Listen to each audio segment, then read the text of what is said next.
Hey! What's up mga choy? It's another day, it's another adventure. So nandito po tayo ngayon sa Antipolo. So nag-stop over muna kami dito mga choy dahil kumain kami ng bulalo.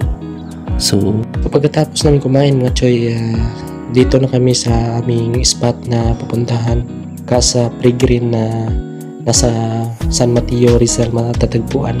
And then pagtapos namin magbayad, pumunta na kami dito mga choy. Ito na mga choy, pumasok na kami dito sa loob at ito yung bumugad sa amin. Ang kapal ng fog mga choy dahil medyo makulimlim yung araw na to at maulan din.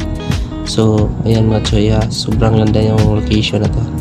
Sulit yung pagpunta namin dito pero may konting ulan lang mga choy, umaambon siya.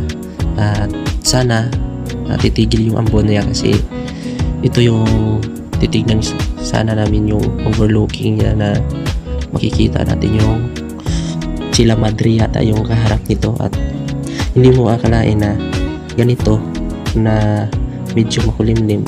Ang daming tao mga choy at punong-puno yung kubo nila, kahit maulan daming pumupunta dito. Ayan mga choy, yung mga kubo nila dyan, pwede ka naman pumasok dyan at iwan ko kung may bayad o wala. Parang kung walang bayad yata yun. So kung gusto nyo puntahan ito mga choy, search nyo lang sa location na San Mateo, Rizal, Casa Peregrine. So ayan mga choy, unti-unti na nawala yung fog dahil nung unang pasok namin dito mga choy, nasa bandang alas 9 na yata, 9 AM nandito na kami. And then yan na yung unti-unti na siyang nawawala. Nakikita na natin yung bundok ng Sila Madre yata yan. Hindi ko lang alam kung anong kaharap yan, anong bundok yan kasi ngayon lang tayo nakapadpad dito na lugar. So sobrang dami na yan mga choy at ito yung tinatapakan namin, basa pa to. At bago ka pumasok dito meron kang ganito, yun ang nilagay nila, may palatandaan sila bago ka pumasok sa kanilang spot kasi kung lalabas ka may papakita ka naman din balik kaagad. Din dito mga choy, may fish pan pala sila dito. Marami din silang mga isdang inalagaan. Then napakasolid dito mga choy. Kung gusto niyo puntahan, G na kayo. Sulit yung punta nyo dito. Ano pang inaantay nyo? Punta na kayo dito mga choy. At napakaganda ng lugar na to. At dito umakyat tayo mga choy sa puno na may tree house sila. Ayan, pero walang bubong. Tsaka lang, ayan mga choy, kita na natin yung bundok ng napakakapal ng ulap.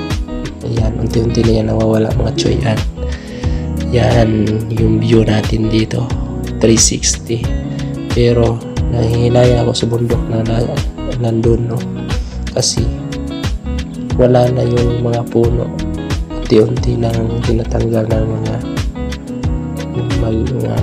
taong iwan ko kung anong ginagawa nila dyan dahil wala ng puno.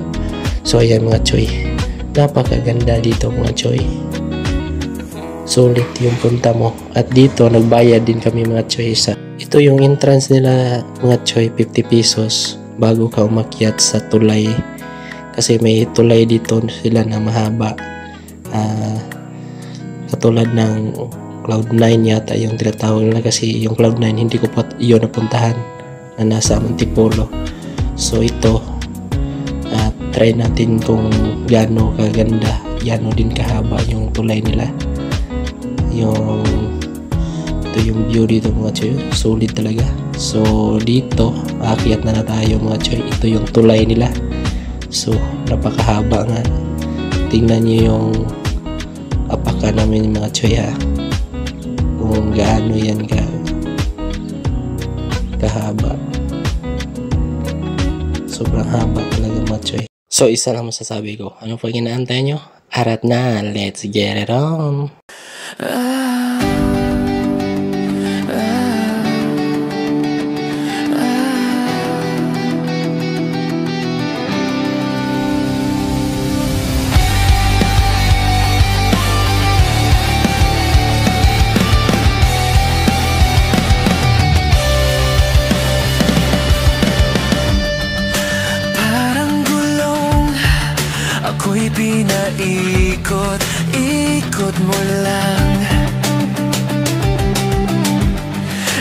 maintindihan kung bakit damdamin ko'y pinaglaruan. Nagtitimpi, nagmamatol, di na alam ang gagawin ko.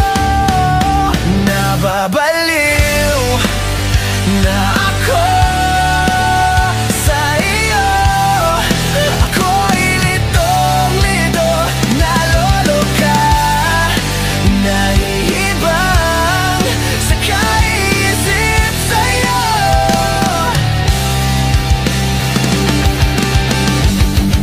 Laro lang ba sa'yo ang puso ko iyong pinagsamantalahan?